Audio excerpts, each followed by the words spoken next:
Bitcoin nggak tahu tenaga infal. Infal. Kalau invasi tahu. Invasi, infal. Ya, langsung. Rul, gimana? Tim gimana tim? Untuk Lebaran, oke, aman? Kali ini mudik dulu. Hah? Mudik dulu ya kan. Iya, gimana? Tim nggak ada ya? Ya sudahlah. Gimana nih? Biasanya dapat berapa sih kalau ini karyawan? 40%. 40%. Dari omset. Nanti saya perlu share nggak apa ya? Bukan. Oke, siap. Oke. Hai Laundry Fans Indonesia, jumpa lagi dengan saya Apik Primadian.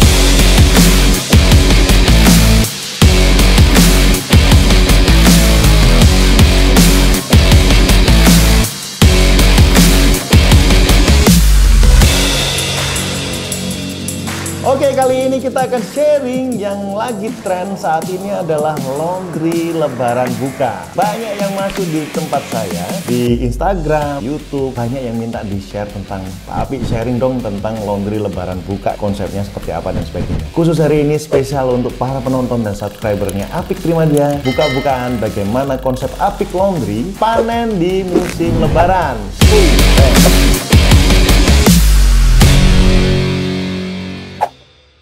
Seperti kita tahu bahwa Lebaran itu adalah bulan penuh berkah bagi semua umat di seluruh Indonesia, harusnya seperti itu. Berkah juga bagi para pengusaha laundry, karena di musim Lebaran itu adalah musim panennya para pengusaha laundry. Di Lebaran kok panen sih? Kita aja cari karyawan aja susah, karyawan aja nggak mau masuk, pasti mudik dan sebagainya. Saya akan berikan beberapa tips bagaimana kita Lebaran buka dan kita tetap panen. Karyawan pun juga akan happy pada waktu masuk di musim Lebaran itu. Seperti kita tahu, mungkin ada beberapa kali para YouTuber yang pernah mampir di tempat saya di Apik Laundry. Apik Laundry itu terkenal dengan laundry lebaran buka. Kalau Bapak Ibu search di Google, laundry lebaran buka, Apik Laundry pasti ada di atas. Kenapa kita tetap buka? Karena sebenarnya saya sendiri meliburkan tim pada waktu Lebaran. Pada waktu Lebaran kita ada libur selama seminggu atau 10 hari, kurang lebih seperti itu. Kita liburkan tim. Karena di musim Lebaran ini ada beberapa teman-teman atau pegawai tim Apik Laundry yang nggak mudik, jadi daripada dia di kos nggak ngapa-ngapain, buka aja lah Pak. Ada yang nyeletuk dapat ide gitu. Oke, mungkin di tahun 2011 atau 2012 saat itu pernah kita bikin laundry buka pas Lebaran karena nggak tahu cara menghitung kapasitas produksi, nggak tahu cara menentukan harga pada waktu Lebaran. Akhirnya kita ketiban durian runtuh. Ini beneran runtuh bener, karena sehari kita bisa hampir 1 ton cucian yang kita terima. Hampir 1 ton kita terima cucian dalam sehari, dan akhirnya kita tutup terus nggak terima cucian. Hari-hari berikutnya nggak terima cucian. Karena apa? Ya karena nggak selesai cucian itu. Padahal mesin kita saat itu cuma 3 set, 3 mesin cuci, 3 mesin pengering. Yang dimana 3 mesin cuci dan 3 mesin pengering dengan 14 jam kerja aja paling bisa mampu mengerjakan 150 kilo per hari. Sedangkan 1 ton itu yang masuk. Nah, itu menarik. Dengan catatan-catatan yang kita terima saat itu, akhirnya kita mendapatkan skema atau format yang sangat win-win solution. Bagi owner win-win solution, bagi pegawai juga oke, bagi pelanggan yang mungkin saat Lebaran itu pelanggannya yang pertama pembantunya mudik, sopirnya nggak ada, nggak sempet nyuci, harus silaturahmi ke tempat tetangga. Karena memang cucian lagi banyak, karena saudara mungkin datang dan sebagainya. Makanya membutuhkan laundry saat itu. Laundry sangat dibutuhkan, dan kita mendapat pelanggan-pelanggan baru yang belum pernah ke laundry, akhirnya ke laundry, dan setelah pembantunya datang pun tetap ke laundry. Nanti kita ceritakan. Akhirnya dari situ laundry membludak. Karena beberapa laundry banyak yang tutup dan ada beberapa laundry aja yang buka. Nah, yang menjadi poin plus adalah laundry di Apik Laundry kita sudah memanfaatkan sosial media dan website online. Dan melalui online website ini teman-teman bisa lihat di sini laundry lebaran buka, di situ akan kelihatan apa aja poin-poin yang kita sampaikan agar pelanggan mau ke tempat kita. Karena kenapa? Waktu kita buka laundry pada waktu Lebaran, pegawai terbatas. Kita pegawai cuma 4. Mesin mungkin sekarang sudah ada 5 set, mesin cuci 5 mesin pengering. Ya kita bisa harus tahu berapa banyak yang harus kita kerjakan. Dengan mesin yang ada 5 dan sebagainya, yang pertama yang harus diperhatikan pada waktu laundry lebaran buka adalah kita harus pastikan timnya dulu ada apa tidak. Jadi kita harus ngumpul bersama tim, kita akan tanyakan, teman-teman kita akan tutup lebaran, maksudnya kita akan libur lebaran, misalnya H-3 sampai H+5 misalnya. Ya sudah, tutup ya. Jadi kita informasikan ke pelanggan selama 7 hari atau 8 hari ini kita tutup operasional. Jadi kalau ada yang membership, pelanggan bulanan, ya mungkin ya sudah nggak bisa kita terima. Terus setelah kita informasikan itu, kita tanyakan ke tim, siapa teman-teman yang akan masuk di dalam libur lebaran ini. Yang lain yang pasti mudik ya silahkan mudik. Yang nggak mudik siapa? Pasti ada. Karena seperti yang saya sampaikan di awal, kita dapat ide untuk buka lebaran, laundry buka lebaran itu karena apa? Karena karyawan kita yang minta. Pak, buka aja deh. Akhirnya ngacung. Pak, kalau hari ini sama hari pertama, hari kedua saya bisa, hari ketiga nggak bisa, hari keempat bisa. Ya udah, kita langsung atur. Nanti tim leader yang akan ngatur semua penjadwalan itu, ngatur ini, ngatur itu dan sebagainya. Oke, saya masuk. Setelah itu kita atur lagi kapan kita mulai naikin harganya. Karena seperti yang saya sampaikan tadi, kalau nggak dinaikin harga, pelanggannya terus masuk, cuciannya banyak sekali dan sebagainya. Oke, naikin harganya. Dulu harganya di Apik Laundry itu cuma Rp7.000, naik Rp9.000, pas waktu lebaran kita bikin Rp10.000. Tapi sejak 2016 atau 2017 kita harganya sekarang per kilo Rp40.000, teman-teman.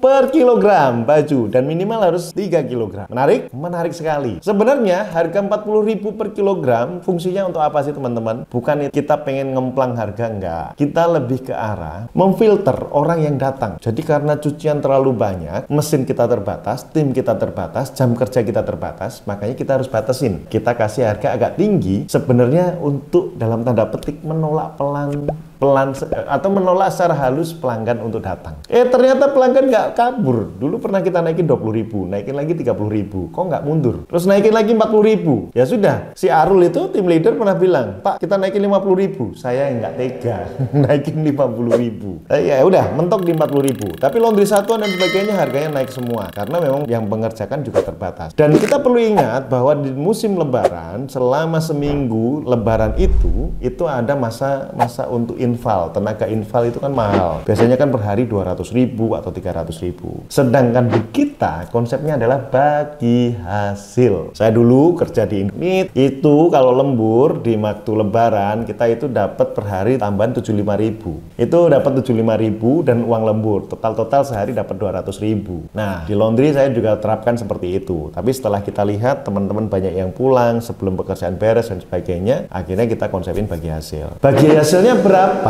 Bagi hasilnya adalah 40% dan 60%. 40% untuk si karyawan, 60% untuk owner dan perusahaan. Karena perusahaan yang menyediakan semuanya, deterjen, plastik, listrik dan sebagainya, dan perusahaanlah yang menyiapkan untuk marketingnya. Jadi seperti website, Instagram, Twitter, Facebook, kita siapkan semuanya untuk mendatangkan market ke sini. Sampai menginformasikan segala hal yang berhubungan dengan laundry ini. Coba tonton dan lihat websitenya Apik Laundry di situ, detail banget. Informasinya kapan buka, informasinya harga 40.000 per kilo, berapa hari selesai atau berapa jam selesai, terus layanannya apa aja, antar jemputnya seperti apa. Karena kurir kita juga nggak masuk pada waktu lebaran, musim lebaran itu kita nggak masuk, akhirnya kita konsepin apa? Kita konsepin kerjasama dengan Gojek dan Grab, ojek online. Akhirnya yang datang ijo-ijo semua. Ojek online datang ke kita karena banyak pelanggan kita yang akhirnya memanfaatkan mereka. Kurir kita juga nggak ada, mereka sanggup untuk membayar ojek online tersebut. Jadi ada beberapa poin karyawan harus kita cek, terus kapan masuknya, terus konsepnya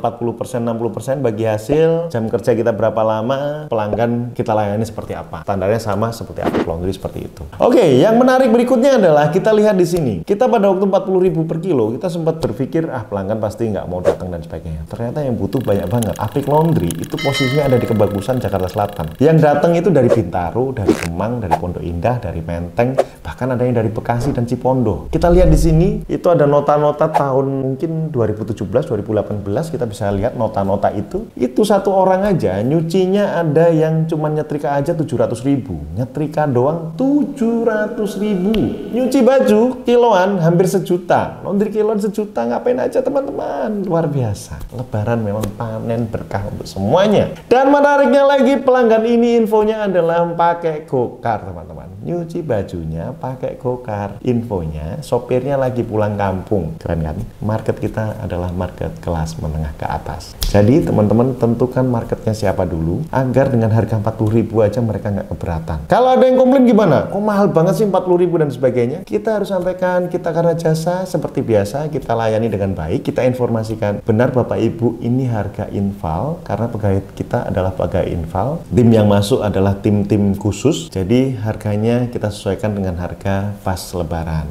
Selain itu untuk meredam biar cucian nggak terlalu banyak masuk karena tim kita terbatas. Kalau Bapak Ibu berkenan silahkan, kalau tidak berkenan juga tidak apa-apa. Terima kasih. Gitu, menarik. Jadi segala sesuatu kita harus respon secara sopan dan ramah. Dari situ tadi karena kita laundry lebaran buka, akhirnya Apik Laundry sering diliput beberapa media termasuk detik.com. Banyak liputan-liputan terkait kita. Teman-teman juga bisa melihat liputan-liputan dari laundry yang lain. Mungkin teman-teman yang nonton sekarang juga lagi mempersiapkan diri untuk laundry lebaran buka ya. Ya, oke. Mungkin ada yang bermasalah terkait siapa yang akan masuk. Karena kita lihat kemarin di sosial media, ayo siapa yang pengen jadi pegawai laundry invalan di saat lebaran dan sebagainya. Ada beberapa teman-teman di asosiasi laundry atau komunitas-komunitas laundry yang lain yang sudah mulai mencari pegawai-pegawai di musim lebaran. Memang seperti itu kenyataannya. Mungkin saya akan menyampaikan dari sisi sudut pandang yang berbeda bahwa anak-anak kenapa minta laundry lebaran buka bukan berarti kita semua zolim, tidak. Ini lebih ke arah karena mereka membutuhkan dan kita menjadi manfaat bagi para warga Jakarta atau warga di sekitar laundry kita untuk mendapatkan jasa cuci dan itu menjadi solusi bagi mereka untuk cucian kotornya. Jadi nanti akan ada tagline, silakan Anda fokus silaturahmi, laundry urusan kami. Menarik ya? Apik Laundry yang beresin semuanya. Saya harus kasih catatan bahwa pada waktu hari pertama lebaran dan hari kedua lebaran, Apik Laundry nggak buka. Jadi nggak setiap hari harus buka, setelah sholat id langsung buka, tidak. Meskipun karyawan banyak yang minta, Pak setelah sholat id, setelah sholat id, saya nggak ngapa-ngapain Pak, paling keliling ke tetangga, ke Pak RT, sudah cukup itu aja. Habis itu kan kita bengong di rumah. Ya sudahlah Pak, kita buka aja laundrynya. Nah, meskipun banyak yang minta seperti itu, saya sebagai owner tetap akan menghargai teman-teman. Udahlah istirahat aja sehari dulu, toh fokus ke silaturahmi. Toh yang kedua, pernah kita coba hari pertama lebaran itu nggak terlalu rame. Meskipun banyak yang telepon WA atau telepon ke HP-nya operasional untuk bisa ngantar cucian apa enggak dan sebagainya. Tapi ya sudahlah, istirahat dulu. Hari kedua lebaran kita coba buka dan ternyata lumayan rame. Ada juga mereka yang komitmen, ya sudahlah Pak, karena memang saya sendiri yang buat komitmen untuk masuk dari lebaran. Jadi setelah lebaran pun saya paling ngambil libur ya sesuai libur saya. Nah terserah. Kita sebagai owner sebijaksana mungkin untuk mengizinkan teman-teman untuk libur karena ada juga yang beralasan mereka nggak pulang pas lebaran, mereka akan pulang setelah lebaran, seminggu setelah lebaran. Kalau di Jawa itu ada syawalan, lebaran ketupat dan sebagainya, itu malah rame, malah reunian. Ya silahkan aja, kita sebagai owner kita tinggal atur aja konsepnya seperti apa. Yang penting semuanya nyaman, semuanya bisa mendapatkan manfaat dari itu semuanya. Nah teman-teman, tadi adalah tips dari saya Apik Primadia sebagai owner atau tim dari Apik Laundry, sharing tentang laundry lebaran buka. Teman-teman sudah siap untuk panen di lebaran? Tulis dong di sini. Semangat lah kayak gitu. Oke, saya Apik Primadia beserta Apik Laundry dan Apik Manajemen mengucapkan selamat Hari Raya Idul Fitri 1443 Hijriah. Mohon maaf lahir dan batin. Undur diri. Bye-bye. Saya ingin bertanya, kita menyelesaikan PR di tanggal 30 atau ujian terakhir? Karena kita rencananya mau libur di tanggal. Mungkin ada dari ulama itu untuk ngecek hilal Pak Apik, kemungkinan antara tanggal 2 tanggal 3 mungkin ya. Olivia, dari Mak Laundry. Silakan Bu Olivia. Ya, halo, selamat malam Pak Apik. Selamat malam Ibu. Lot kami udah banyak nih Pak, udah bisa dibilang lumayan keteteran gitu Pak. Pak Apik mau nanya, riskan nggak sih kita kalau merekrut karyawan baru pada waktu-waktu event tertentu seperti peak season atau lebaran tadi gitu? Karena kerja nggak nyaman, tim yang kita rekrut yang lain malah ngambek, nggak mau masuk, lebih repot lagi Pak. Seleksi dulu Pak. Oke, baik Pak. Makasih Pak. Yes, terima kasih. Mas Yogi Muara Bunu, silahkan. Sorry Pak, saya miss beberapa bagian meeting. Jadi pertanyaannya masih berhubungan sama yang Bapak sampaikan tadi sih. Kita mulai berlakukan edisi Lebaran ini mulai tanggal berapa Pak? Maaf. Idealnya itu adalah H-3 sampai H+5 lebaran idealnya, Mas. Tapi bisa jadi kita bisa lebih cepat dikala seperti tempatnya Bu Putu tadi, Merdeka Laundry. Sekarang yang terakhir adalah Pak Eka dari Malondri Bandung ini yang fenomenal. Silakan Pak Eka. Ini waktunya cabang ketiga ini. Selamat malam Pak Fix, terima Selamat kasih. malam, Pak Eka. Sebelumnya saya ucapin terima kasih Pak atas sharingnya sangat-sangat ini bermanfaat Pak buat saya pribadi dan khususnya buat Pak Lutfi.